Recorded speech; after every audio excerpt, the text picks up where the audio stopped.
Good morning, everybody. Good morning, farm. That's not funny. There's Sam, or Dean. That's Sam. No, Dean's the duck. Where's Sam at? Oh, there he is. So we came up with names for our ducks, or our duck and rooster misfit. We're calling them Sam and Dean. Good morning, goats. Look how fluffy you're getting. Fluffy goats. Why are you shaking?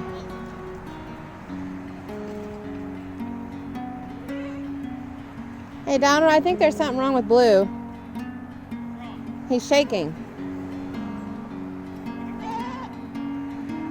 I doubt it. Blue, what's wrong?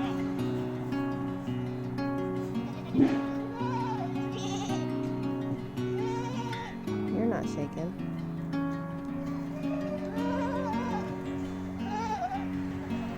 Blue, what's wrong?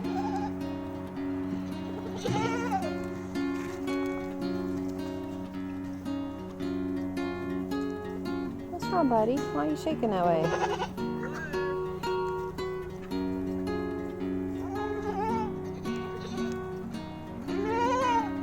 Hot Oreo. What's wrong, buddy? I'll look at him when you feed him.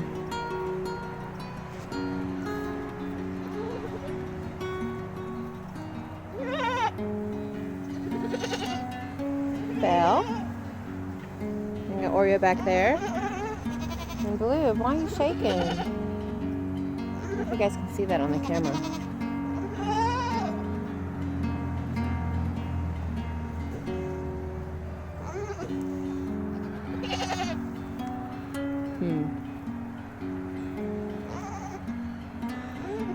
What's wrong, buddy? Yeah, that's not normal.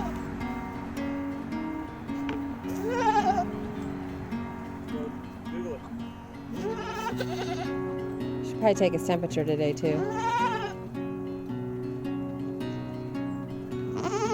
Oreo. Looks like you guys got frozen water. It's time to break out the water heater. What's wrong? What's wrong? You don't look bloated. I'm gonna check your 𝙒𝙖𝙔𝙎. 𝙎𝙃𝙊𝙈𝙎. How do you pronounce it?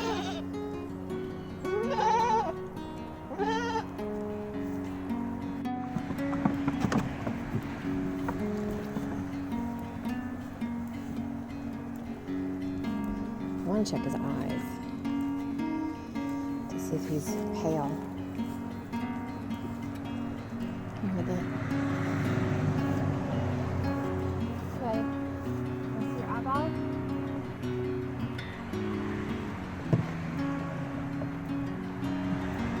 Let me eat.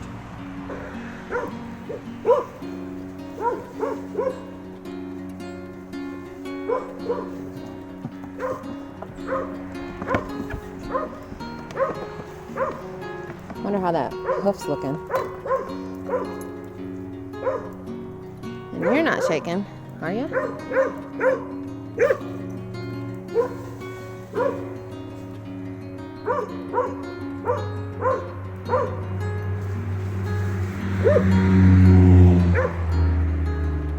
Corp protecting the house.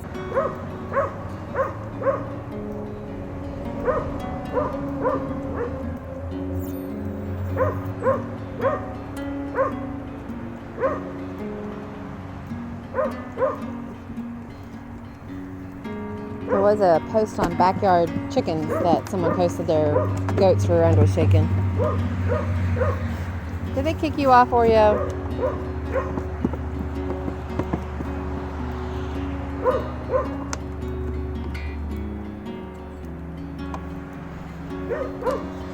You've been laying in wetness, it looks like. Oh, sorry, buddy. Maybe get some more straw.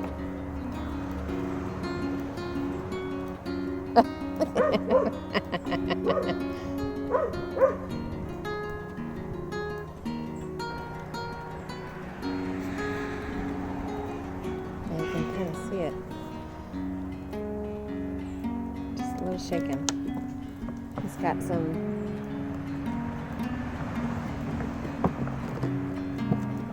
scatty. You want to sit in my lap? Of course you do. I always like to sit in my lap.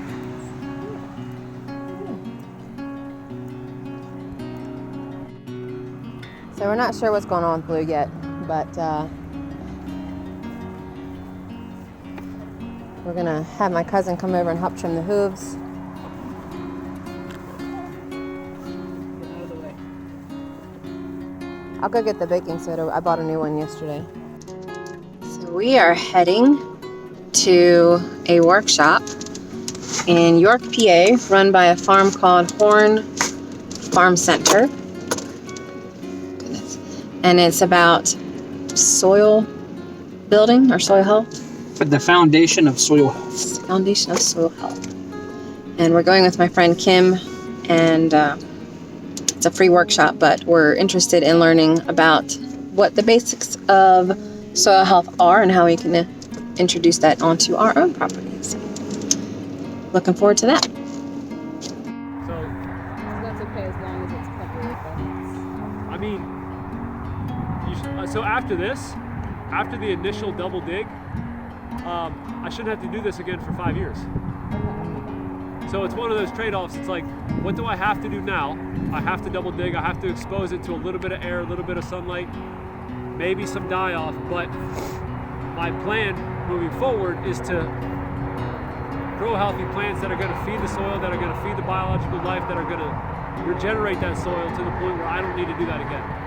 So tilling again, that's what I need to do to get things started. That's what I got to do.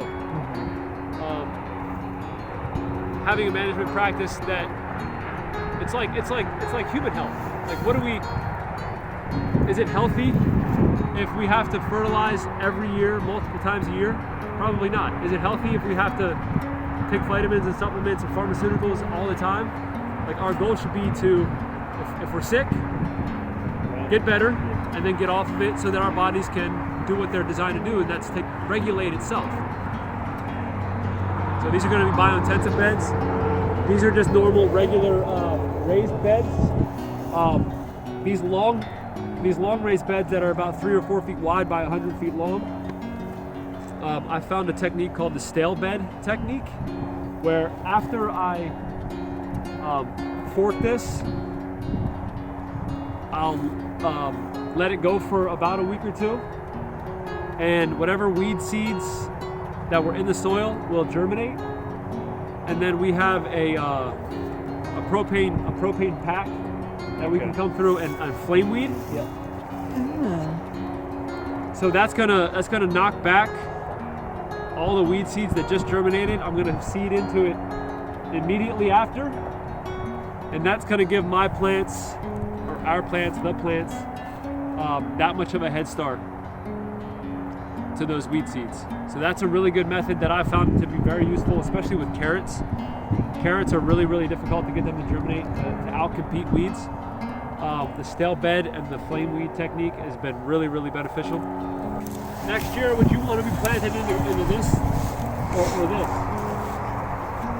The piles over there, you mean? This bare, Oh, the bare? Open soil here. Probably in this. Probably that. So after coming out of, like, what's happening underneath here? What's happening here versus over here? Protection, land protection. Absolutely. Yep.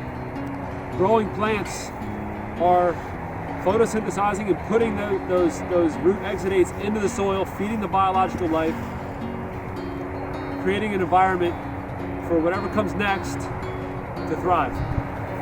So this is vetch. You guys know hairy vetch? Mm-hmm.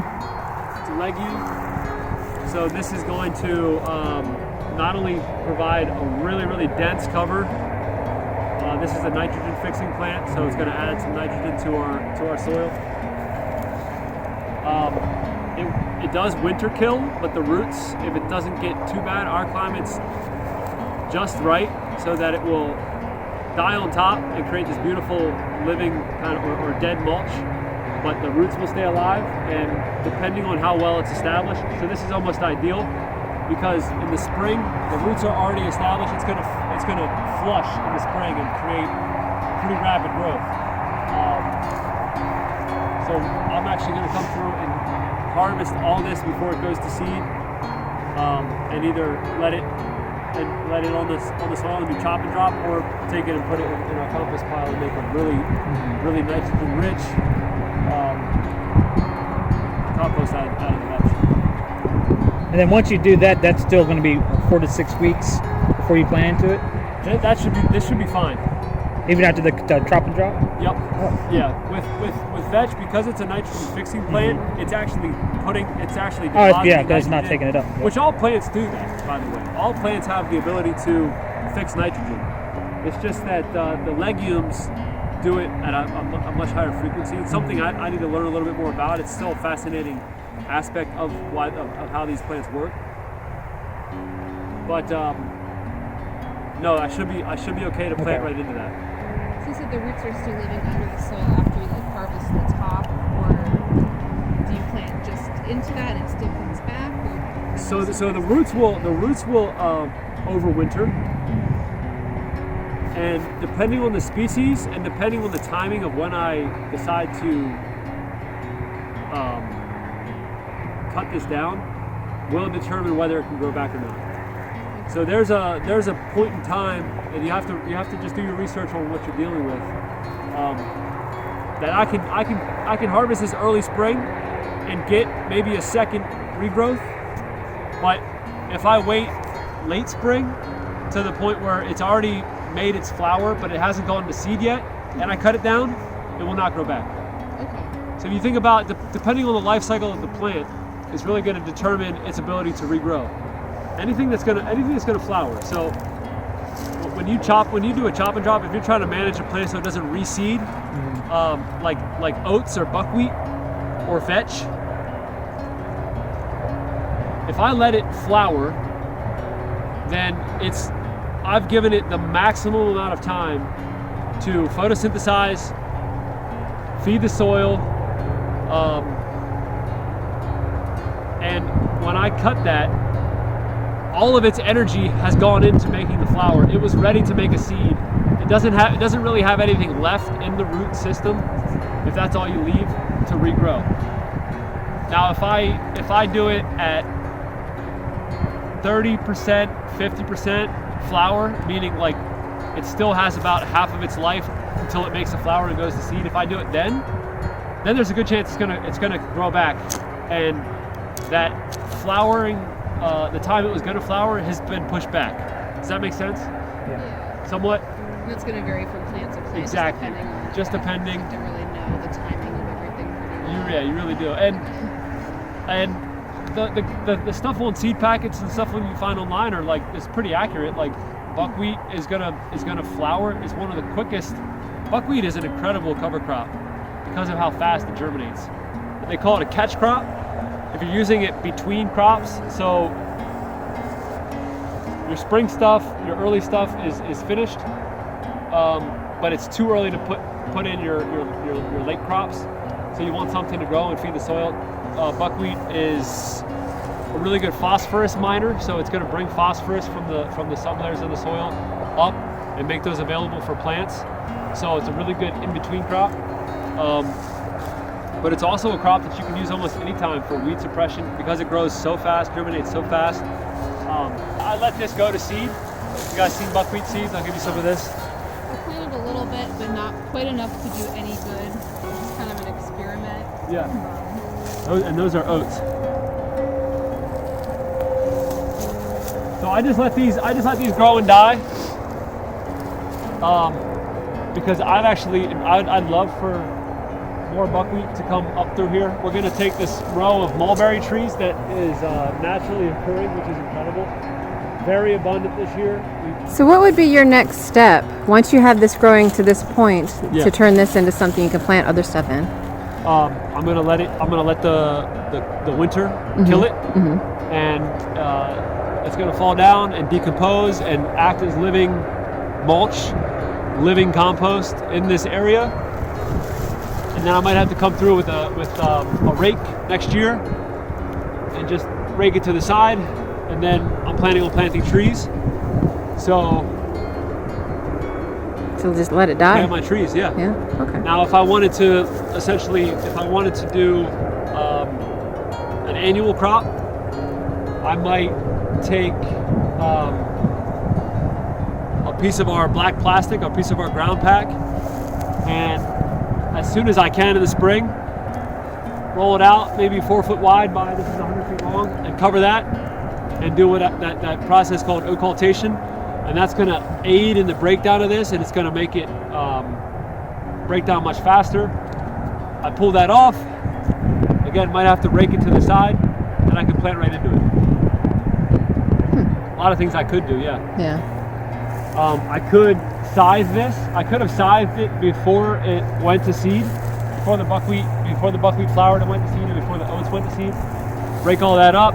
Maybe right here, I could build a compost spot right here at the end of the bed, and go along my merry way, whatever I wanted to do here. Because I knew I was doing trees, I just let it go. It's feeding the soil. It's keeping it covered.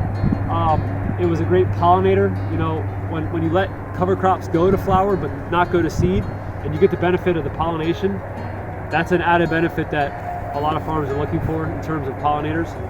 Really benefit. I mean, this thing was just humming with all kinds of beneficial insects, the whole time.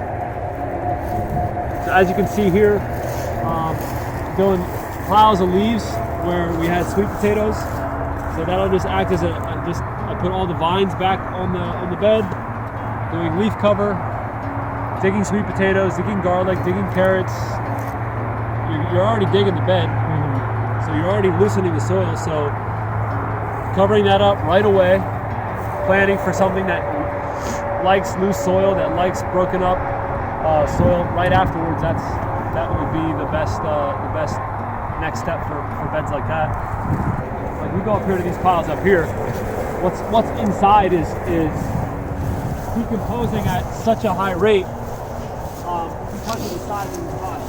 You know, you can put your hand out here and it just feels like normal cold leaves. But when you start, deeper you go. Deeper in there you go, you can actually feel heat. You want to stick your hand in here? It's like checking a cow if they're pregnant. Except less gross. Stick it down in there. And this one. Oh, there's more. Oh wow. Isn't that incredible? Yeah. That's why we turn compost, is because all that action is happening. Out was this important step in the double dig process. I'm gonna stand over here so you guys don't have to shade your eyes. So I've removed a 12 by 12 trench from the soil, and now I'm left with an open trench that I'll be honest, with these beds looked pretty much dead. It was clay, very compacted, not a lot of biological life, seemingly not a lot of life. So initially when you're doing your double dig, at that step, you would take some of your compost and sprinkle it at the bottom of the trench, and then take a small broad fork like that, like the smaller one, and those tines are 12 inches long, and get them as deep as you can. I say as deep as you can because sometimes you just can't bottom it out because there's too many rocks. But what you're doing is you're taking that, you're extending that trench now, if you can get it all the way down, 12 more inches. So now you've done a 2-foot soil preparation, and you've added in compost, which has those microorganisms into a space that is lacking. So you're activating the sublayers of your soil, because that's where plants want to get to. A lot of our plants bottom out at what's called the hard pan, or the hard compacted layer of our soil, because for so many years we till and we're growing. We're only really utilizing like 4 to 8 inches of that topsoil, and we're losing topsoil way faster than we're creating it. So plants never really get to live their best life. They never really get to extend out as deep as they can. And if you look at some pictures of how a plant is supposed to grow, the external shoots out of the side shoots out of the root only come when the main root bottoms out. So by having that main root go as deep as possible, then we're really seeing the full capacity of the plant growth. So 2 feet is much better than 4 to 8 inches. So when you look at sprinkling compost in, lightly forking and aerating that trench to a 24-inch depth, now you've just increased its water holding capacity, its airflow, the range in which the microorganisms can bring and transport nutrients from those sublayers to the plant. So the same thing's happening with hugelkultur. You're trenching out an area in which you want to grow, and you're going to start by burying high lignin content material like wood, like corn the stalks. You're going to start with your thickest stuff first, and then it's just layering with what you have. So if I have logs, I'm going to start with logs, and then I'm going to do smaller pieces. Then I'm going to do sticks. Then I'm going to do wood chips. Then I'm going to do leaves. Then I'm going to do straw. Then I'm going to put the soil back on top. So you've basically just created a compost pile that's covered with soil that you can grow into to start, but that's going to now for the next, I don't know, how long does it take depending on how big the wood is that you put in there, how long does it take stuff like that to decompose in the forest? Fast forward that a little bit, because it's completely buried and you're watering it and you're adding things to it that you wouldn't be doing, that a forest wouldn't be doing. That's on the surface, it's being covered by leaves, it's a slower process. But hugelkultur is essentially, you're creating a little mini forest, mini microclimate for decomposition to happen and for bacteria and fungi to thrive underneath, and essentially avoid having a raised bed that over time loses its fertility. This is a great method, but I think it sounds like a lot of work. I think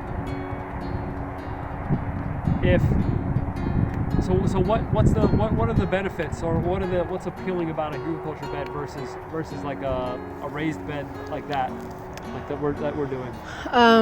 For us, we have an area in our garden that we want to try hugelkultur because it's mostly clay. It's where my dad does a lot of the traditional farming, and it's a lot of water that sits there. So you kind of we want to build something up, but we also want to build something that we don't have to water a lot. Right. And from what I understand, the hugelkultur, the logs and the material help hold water and less watering when you have not much water. Yeah. So if that's the case, if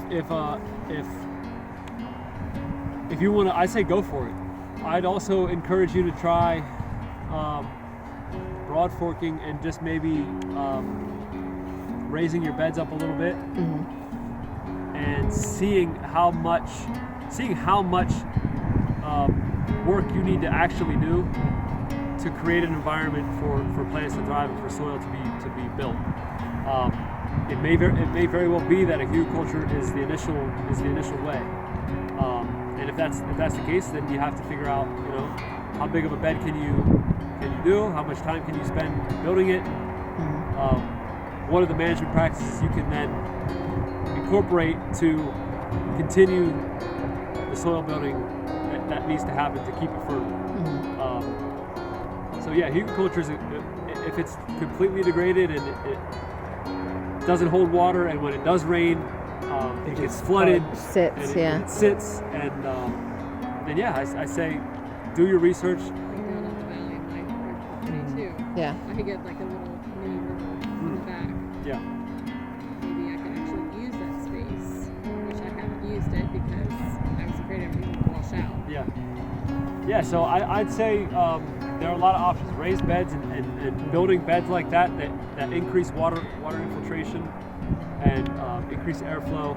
And then you want to start growing plants on it right away. And then you want to start making sure that you're managing those plants in a way that continues to regenerate, and you want to maximize its photosynthetic capability, because if you go back to the fundamentals of how that plant is growing and how it's contributing to the soil health and how the soil health is contributing to the plant, it's all about photosynthesis.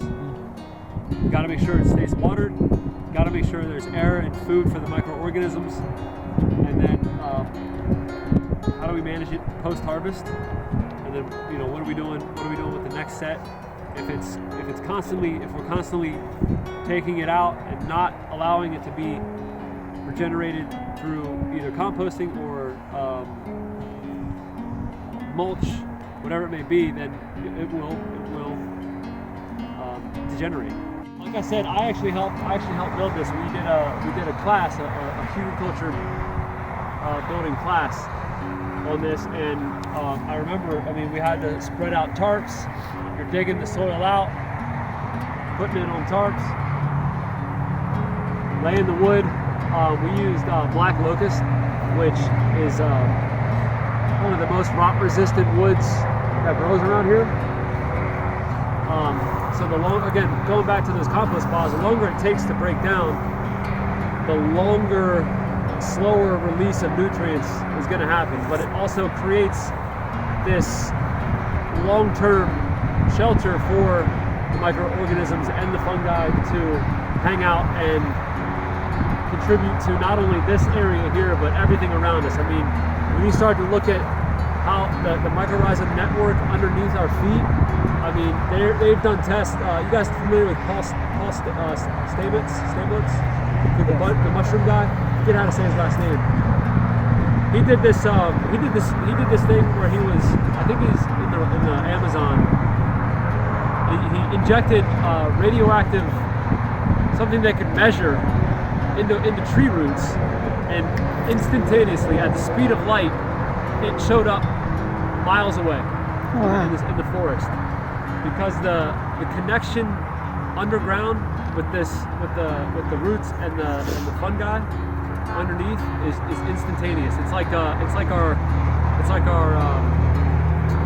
neurons. Yeah. And that's the big thing about soil, is like we wanna have like a single solution. Oh, just add more nitrogen to this spot and our plants will grow well. It's like we have to start looking at the ecosystem as a whole, and how we can improve the foundation of our ecosystem, so that no matter what we want to grow, no matter what we want to do, it's primed, it's ready, and not being selfish in the moment and saying what can I get out of it, but like what can I do to thrive and survive now, but how can I leave it for the next generation and the next generation? Because we've been left with some pretty degraded soil, and there's a lot that we have to do to build it back up. Yeah. And for me, I came into this whole idea like I thought I was going to jump right into it and start, making changes and doing things in a positive way, and we realized that there's a lot of rebuilding we have to do to get to the point where we can start considering growing food as medicine. Because everybody's heard that Hippocrates, let food be thy medicine. Medicine by thy food, yeah. Well, there's an assumption there that the soil that we're growing in is healthy enough to grow medicine, and right now it's not. A lot of the statistics that come out from the USDA, they're looking at these percentages of what is in food. But again, it goes, there's so much variation, and nobody's talking about the fact that the plants are growing at about 20% of their capability. Yeah. So we can't really have a serious conversation about growing food as medicine until we take care of the soil and get the soil right. We just finished up at Corn Farm Center teaching about, I guess it was like about soil. The foundation of soil health. Foundation of soil health.